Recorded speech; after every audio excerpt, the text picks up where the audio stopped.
I'm an Allied Guardian tank, and these prats and I are here to tell you about how we think you should be doing your job, sir. To begin with, we will tell you how to move your viewpoint around the battlefield and how to command your units, including the best ones, such as me, the Soviet hammer tank. Just look at this body compared with the teeny little Japanese tank to my left. Shut up! Ow! Please excuse him, sir. Let us begin. Oh, blimey. Right, okay. As you go about fussing with the camera, sir, remember you can always click the middle mouse button to reset the viewing angle. My goodness, Commander. You have completed your first objective. Right proper you have. Okay, now that we've reminded you how to select units, you'll need to move them around the battlefield. Ow! I was getting to that. To move your units, whilst having them selected, click the right mouse button on any open terrain. Now, up ahead are some dummy targets that you are going to destroy. They resemble real-life Soviet conscripts, but I assure you they are merely robots we created for this exercise. See how foolishly they behave? They seem so real. The color of the blips refers to the color of the different sides involved in a battle. If you encounter different colored blips as you clear the fog of war, those are likely enemy forces, so be prepared. Right. So, to issue an attack order... So long, you stupid robots. Bloody robots. In this mission, we'll be reminding you all about constructing a base for each of the factions. We'll start with the Allies for obvious reasons. First things first, though. On the right side of the screen is the sidebar, which is where you manage all your base construction and unit production. Here we have one of the hated Allied mobile construction vehicles. To unpack it, select it, then click on its special ability button at the bottom right of your screen. Go on, don't be shy. To access your production structure's build queue, select the Conyard, or click on the production tab that's flashing. Whoa, look at what we have here. Looks like you have access to build a power plant. Ow! Don't overdo it. As long as your ore refinery is close to a mine, you only need one vehicle gathering from it. So don't waste credits making more of those little tykes than you need.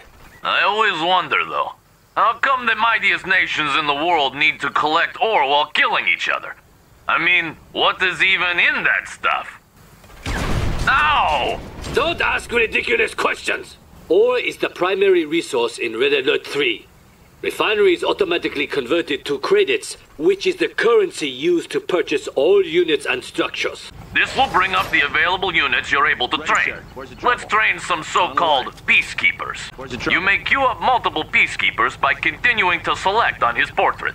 Try holding the shift key to queue up 5 of those blokes at a time.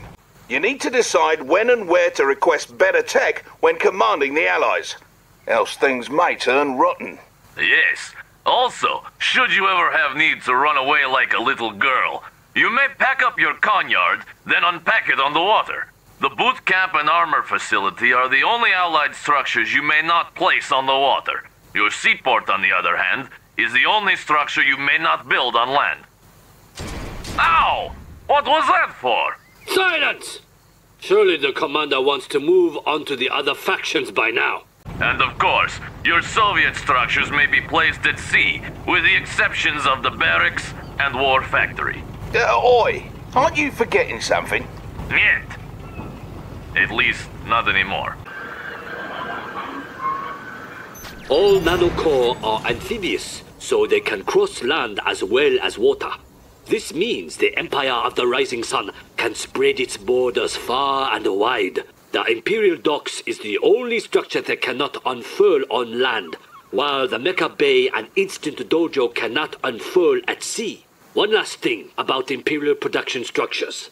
They must be upgraded individually to unlock new construction options. You'll find these upgrades in their build queues. Now, Commander, do you see how superior our production capability is compared with that of my barbaric friends here? I still think ours is better.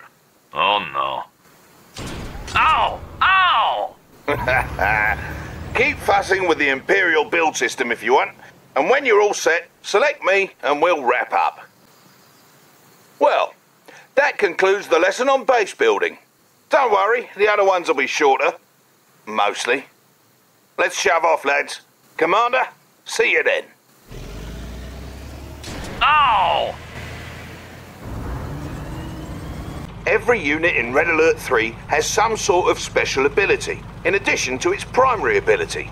The majority of your unit's primary abilities is to attack their targets.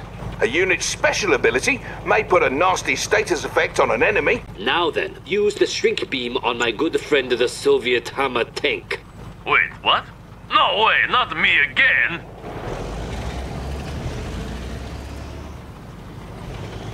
Let's... melting! Somebody... As stated earlier, I belong here. Ah, so much for that tea party. As you can see, the Apocalypse tank can no longer fire. Not so scary now, is he? So remember, even the toughest enemy units may be vulnerable to your lesser units' special abilities. Learn them all, and never give up. If you're finished with your motivational speech, perhaps we can continue? Commander, let's go over a unit whose special ability is to transform. Impressive, no? Now, order your jet Tengu to destroy that miserable cryocopter. Oh, and don't worry, it is merely a training robot carefully disguised to look like a real vehicle. No robots are going to get past you, Commander. Off he goes. Note that engineers are amphibious, so they automatically switch to a keen aquatic form when they get to water. Not all units are amphibious, of course. Notice you can issue capture commands into the fog of war, assuming the structure is still there when you get to it. Hey, where did that engineer go anyway? Ow! He went into the structure, you fool, and there he shall remain forever. For that is the way of the engineer. Your basic infantry can't garrison enemy structures or neutral tech structures like the engineer can, but they can garrison civilian structures such as hotels and houses. Fear not, for civilians have long since abandoned such structures once they heard we were coming. Watch out though, because each faction has ways of clearing out garrison structures. The Allies and Empire can try rushing their Peacekeepers or Imperial warriors into a garrison structure, while the Soviet conscripts can use their Molotov cocktails. Of course, you could just blow the structures up if you cannot be bothered by such details. Yeah! Finally, let us discuss contextual attacks. A contextual attack is what you get when your cursor changes to something other than a normal attack cursor. Select the Allied commander who has showed up so very unexpectedly. Select the spy, then use his contextual attack on one of those enemy training dummies. Now who's the dummy, am I right? Incidentally, the Empire of the Rising Sun Shinobi unit may also infiltrate structures. Only the tactless Soviets lack an infiltrator. Oh! But why? Come on, lads, we have to get through this. Commander, that's the end of this lesson. See you in the next one.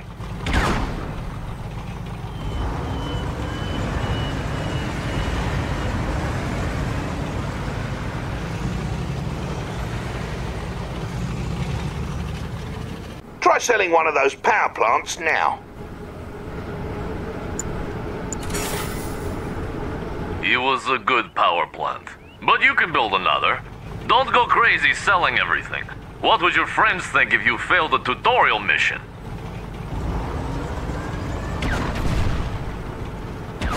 Hey, quit it! Relax, friend. I was just about to explain to the commander here how to repair. It's pretty important. Now then, let's talk about top secret protocols. Top secret protocols is just a fancy term for special support powers you can use. Now, go get surveillance sweep from your top secret protocols menu. Well, well, sir. Looks like you've been cleared to use surveillance sweep. What an occasion! Higher levels of threat also influence how quickly your units gain combat veterancy. The higher the threat, the faster your units will become great heroes from killing foes. Heroic forces like these can make a huge difference, so best keep them around. Speaking of which, what sort of commotion over there? It appears you are under attack. Take advantage of your high threat meter and vet up your forces while using some of your top secret protocols to assist you. Fear not, for this is only a simulation involving lifelike robots. Oh, now it's on. Try to build up enough forces to stop your enemy's invasion, then take those units to the enemy's base and destroy it. Remember, you also have access to your top secret protocols to help you take down your enemy. Ow! Whatever. Figure it out for yourself then. How's the disguise holding up?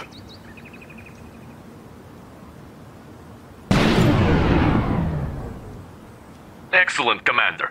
By infiltrating their generator, you've brought down their entire base's power, which in turn powered down their base defenses. That will certainly make it easier to destroy their base. Stupid robots. Oh, pants. It looks like the Empire is sending another attack wave, but this time they've come at us with infantry. Your base defenses are strong against infantry, but with that many of the Blighters, I don't think it's going to be enough. You can also jump to the group by double-tapping the key. Now please proceed with crushing my robots. Thought you'd never ask. Approaching area. Had your Guardian tanks followed them back, they most likely would have been destroyed by the Empire's own base defenses. Yes, the Empire's base defenses are quite impressive. Up. Banzi! As you approached the structure, your units came under enemy fire, and some of them were suppressed as a result of the enemy attacks. Due to this suppressed position, your units could absorb more damage and in turn deal more damage to that enemy structure, allowing them to destroy it. Oh! What was that for? That was for my robots. Finally, the last lesson. Feels good to be almost finished, eh, Commander? Let's get started. In this lesson, you'll learn how to work with your co-commander to help achieve victory on the battlefield. You'll be working with a co-commander throughout the campaigns in Red Alert 3. You can fight alongside a friend, or if you don't have any friends, the game will provide one for you. No matter which campaign you're playing, your co-commander's forces will always be green. In general, you can expect your co-commander to do a halfway decent job of fending for him or herself or helping you out. But just in case, we've set up a handy-dandy interface for you to issue specific directives to your partner. In the upper left hand of your screen is the co-commander monitor. Unfortunately, this won't let you control your real friends, but it's useful when fighting alongside one of the game's co-commanders. Now, let's go over all the functions. First and foremost, there's a handsome image of your co-commander to remind you who you're fighting alongside. For this tutorial, you'll be fighting alongside the fresh-faced Soviet Commander Oleg. Commander, Comrade Oleg here. I trust you are enjoying the banality of this training lesson. Hurry up and learn what you need to, so we can get to the real thing. Right next to his portrait are the various directives you can issue. Basically, you can boss him around. That was nothing. Objective complete.